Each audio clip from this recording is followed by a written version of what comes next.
Olá, tudo bem? Eu quero aproveitar, saindo um pouco do nosso assunto, mas penso que não saímos tanto fora, né? Porque estamos trabalhando com assuntos que interessam às pessoas, que interessam o desenvolvimento pessoal, social, sustentável das pessoas, né? O meu foco não é o capitalismo, não é a economia. De fato, o meu foco são as pessoas. As pessoas precisam saber desse conteúdo para que elas mudem a sua vida, mudem sua maneira de viver e transforme a sua realidade, né? Então, quando você pensa em passar uma formação ou uma informação, você deve pensar principalmente em que isso vai resultar na vida dessa pessoa. Será que essa informação ou essa formação vai ajudar essa pessoa a melhorar a sua vida, a sua condição, a sua performance, né? Vai mudar a sua maneira de pensar sobre o assunto, vai mudar a sua maneira de agir, que é mais importante. Então, todo o material que eu trago para você é focado no desenvolvimento da pessoa, né? Do indivíduo. Então, hoje eu quero falar com você sobre consciência negra, né? Primeiro, vamos conceituar a consciência, né? Consciência é individual. Nunca se pode ter uma consciência coletiva. Por quê? Porque a consciência, ela é a essência do indivíduo. Ela é a essência da pessoa. Então, você como pessoa, independente da sua classe, da sua etnia, da sua cor, né? Você tem uma essência que é a sua consciência. Quando você toma consciência que algo é certo, quando você toma consciência que algo é errado, você tem a opção de escolha, você como indivíduo. Então, não pode ser uma consciência coletiva, porque cada um de nós temos o nosso histórico, né? Temos nossos paradigmas, temos a nossa genética, e tudo isso influencia quando nós temos que tomar consciência de algo, né? Então, eu sou de pele clara, mas o meu pai era negro. Então, meu pai foi a minha primeira consciência negra, né? A minha mãe também era branca. Mas a minha mãe me deu as melhores lições de consciência negra que eu pude ter na minha infância, né? Porque, sendo a minha mãe de família branca, ela era oriunda de família de fazendeiro, ela tinha consciência de que a escravidão existiu, de que a escravidão foi uma injustiça. Ela sempre achou errado a escravidão. Eu me lembro quando eu era criança, a minha mãe ia visitar os tios dela nas fazendas deles e sempre existiu os muros de pedra, né?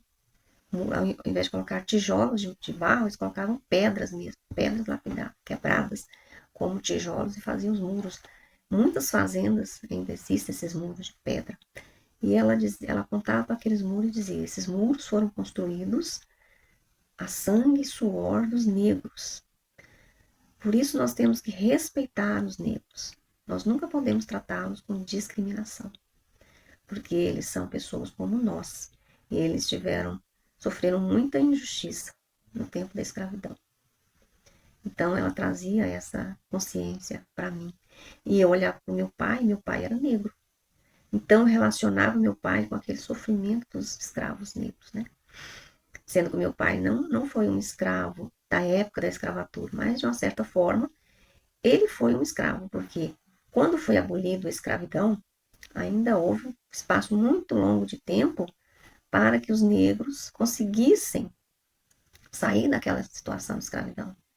Porque uma coisa era eliminar, né, a lei de escravizar, que permitia escravidão, que a princesa Isabel fez, né, que foi a Lei Áurea. Mas com a indignação, né, dos escravocratas e da elite daquela época, né, junto com um grupo de militares que promoveram a Republiqueta das Bananas, a gente teve a expulsão da família real do Brasil. Então, a família real do Brasil só foi expulsa do Brasil e o império só caiu por causa da Lei Áurea. Não foi mais nada além do que isso. Existem várias teorias, né? Claro que existem vários movimentos que culminaram para esse momento, mas o momento crucial que deu a queda do Império no Brasil foi a Lei Áurea.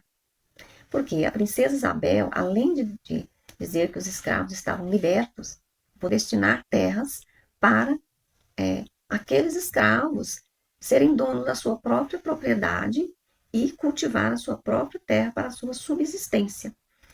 Então, aquilo ali foi o final da linha, né? Foi o fim da linha para o império. Mas a princesa, ela era consciente disso, né? Ela era uma mulher branca, europeia, mas ela sofria muito com a escravidão. E ela dizia que, sobre as ameaças do império cair, ela dizia que, inclusive ela deixou até um bilhete escrito, né? Dizendo que perderia 1000 impérios pela libertação dos escravos. Então devemos muito respeito a esta mulher, né? Que libertou os escravos negros no Brasil. Agora, não só negros eram escravos, também brancos, né? No mundo inteiro aconteceu escravidão também de brancos. Então não podemos dizer que só os negros eram os escravos, porque eram negros, não.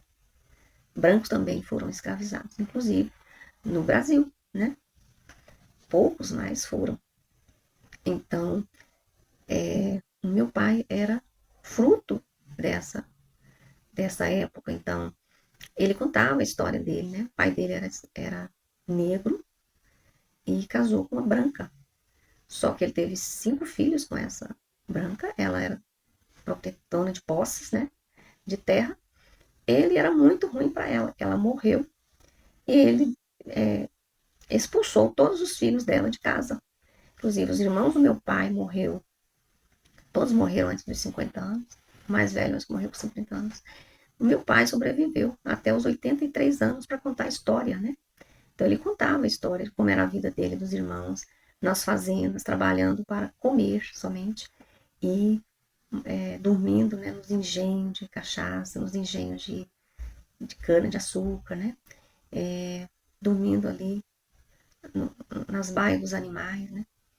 Então ele viveu essa vida também de escravo.